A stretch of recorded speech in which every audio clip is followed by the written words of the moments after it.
I woke up with a tap on my shoulder and my dad's laugh. A squished, gooey banana in my mouth and a crystal of sugar half crushed between my teeth. Ya Masa, aliki, telling me to continue chewing my food as I had fallen asleep again with another smile on my face. But you see, I was remembering what had happened that same evening. I was visiting Abu Juddo, my grandfather's grave. And the graveyard is in an area in Damascus called Midan. And Midan is that area where its people take real pride of belonging to that neighborhood. The utmost generosity and hospitality and bravery. And they welcome you into their neighborhood until you get to a point where it feels like it's your own. I did what I usually do on such an adventure. I'll go to the same flower shop, buy the flowers that my grandfather would have bought. And then I'll spend quality time with Jiddo. And spend the next 20 minutes trying to find the person who waters the plants around the graveyard to thank him for watering the jasmine tree next to Jiddo. And then I'll walk the street of Jazmatiyeh to Musalli, the shawarma shop. The one that has one of the most delicious shawarmas, not just in Damascus, but probably all across Syria. It's like real shawarma, like you've never had before. The shawarma cone is, and I kid you not, it's at the start of the day it would be that big, and by the end of the day people will be fighting on the last piece of shawarma as the knife hits the metal. I was walking the Jazmatiyeh street and it's a 2-lane street for cars, one direction, but it's always so packed and buzzing with people, you'll hardly find one car driving and just people around trying to walk around the cars. It's a street for food lovers. All the delicious foods that you could ever imagine. The sweet shops will have Damascene, Syrian, and Arabic desserts that will melt your heart. Restaurants will serve real Syrian dishes that you can't find anywhere else in the city. And the pickle shops always fascinated me. There would be shops bigger than the stage selling only pickles, having someone working for hours trying to perfectly align the display between the colors and shapes and patterns of the pickles just for that to catch your eye and go buy pickles even though it was never on your to-do list. I was walking the street of Jazmatiyeh and I hear a cannon bomb. But you see, this was not happening during the war. This was in August 2010. It was before the revolution started. And at that time, a cannon bomb could only mean one of few things. And in that specific moment, it was announcing the start of the month of Ramadan. That full-on lunar cycle where the lives of practicing Muslims around the world completely change. The sleeping patterns of Muslims and even non-Muslims who live in Muslim countries completely change. Restaurants will be open until 4 in the morning, having storytellers and oud players and serving suhoor, one of the 2 main meals that are eaten in Ramadan. The one that gives you all the energy you need until you break your fast around sunset time the next day.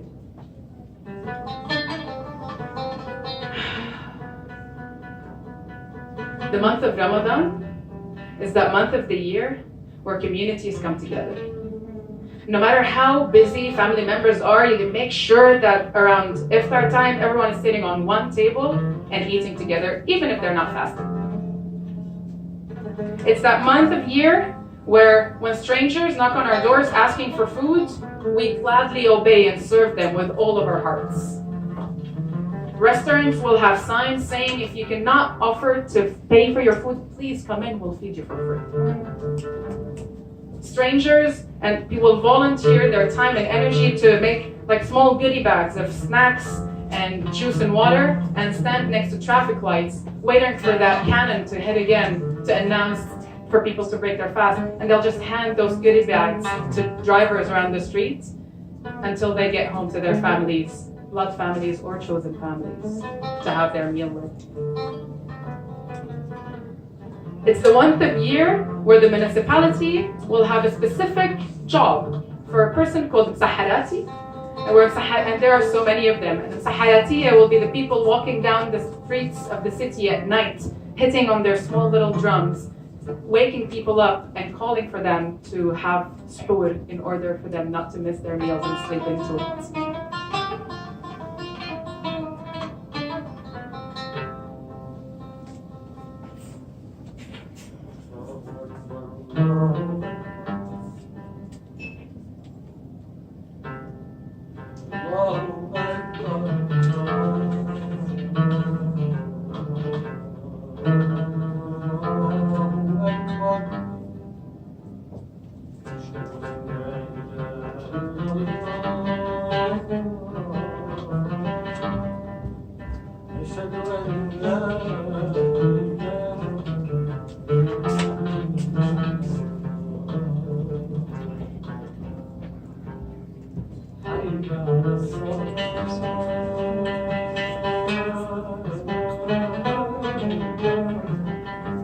Even the call for prayer in Ramadan sounds good for them.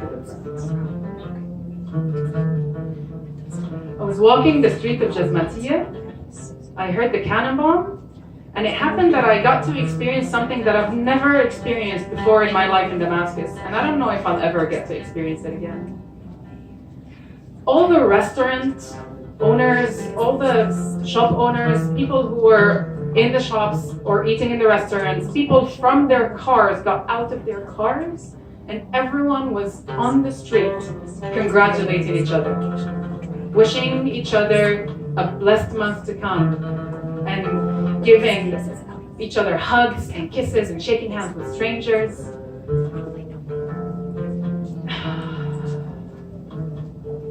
It was mesmerizing. كل عام وانت بخير. مبروك. ينعاد عليك. رمضان كريم. هل هلالك شهر مبارك. People had anticipated that it was either going to be that day or the day after for that crescent moon to be seen in order for Ramadan to be announced. They had trays of desserts ready to be served to people on the streets.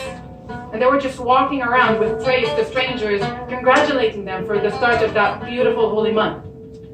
And they had Syrian Storyteller. And Syrian Storyteller is sugar-coated almonds wrapped in silvery paper and put on big trays and just kind of handing those over to people on the streets.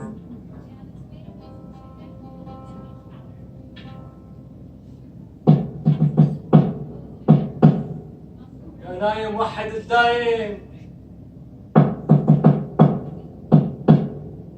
يا نايم وحد الدايم. I woke up to the sound of سحراتي. قوموا إلى سحوركم.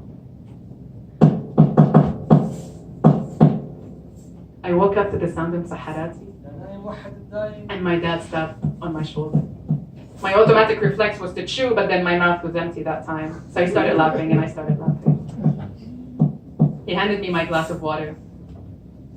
And I went back to sleep with all the love in the world that came from my dad and that sugar-coated banana that gave me enough energy to fast my first day of Ramadan.